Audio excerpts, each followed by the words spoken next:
വിശുദ്ധ അൽഫോൻസാമ്മയുടെ കബറിടം സ്ഥിതി ചെയ്യുന്ന പുണ്യ ദേവാലയത്തിൻ്റെ മുറ്റത്താണ് നാം ഇപ്പോൾ നിൽക്കുന്നത്. വിശുദ്ധ അൽഫോൻസാമ്മയുടെ തീർത്ഥാടന കേന്ദ്രമായ ഭരണങ്ങാനത്ത് നടന്ന അൽഫോൻസ നാമധാരികളുടെ സംഗമം ശ്രദ്ധേയമായി. അൽഫോൻസിയൻ ആത്മീയ വർഷാചരണത്തിന്റെ ഭാഗമായി നടത്തിയ സംഗമത്തിൽ കേരളത്തിലെ വിവിധ രൂപതകളിൽ നിന്നുള്ള 100 അൽഫോൻസമാരാണ് കുടുംബാംഗങ്ങളോടൊപ്പം വിശുദ്ധയുടെ സവിധത്തിലെത്തിയത്. 2024-25 ഇയർ വിത്ത് സെന്റ് അൽഫോൻസാമ്മയോടൊപ്പം ഒരു വർഷം 50 പ്രോഗ്രാമുകളടങ്ങിയ ഒരു നവീകരണ പദ്ധതിയാണ് ഞങ്ങൾ പ്ലാൻ ചെയ്യുന്നത്. അതിന് സ്ലീവ എന്ന പേരാണ് ഇട്ടിരിക്കുന്നത്. സ്ലീവ എന്ന വാക്കിൻ്റെ അർത്ഥം കുരിശെന്നാണ്. അൽഫോൻസാമ്മ കുരിശുകളുടെ ജീവിതം നയിച്ച വ്യക്തിയാണ്. കുരിശ് അൽഫോൻസാമ്മയെ സംബന്ധിച്ച് സ്നേഹത്തിൻ്റെയും പ്രാർത്ഥനയുടെയും ക്ഷമയുടെയും സകലത്തിൻ്റെയും ബലിയുടെയും ഒക്കെ പ്രതീകമായിരുന്നു.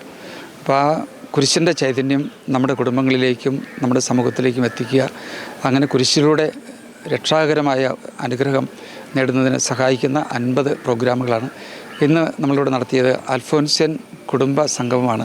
ഇന്ന് 100-ലധികം കുടുംബങ്ങൾ ഈ പ്രോഗ്രാമിൽ പങ്കുചേർന്നു.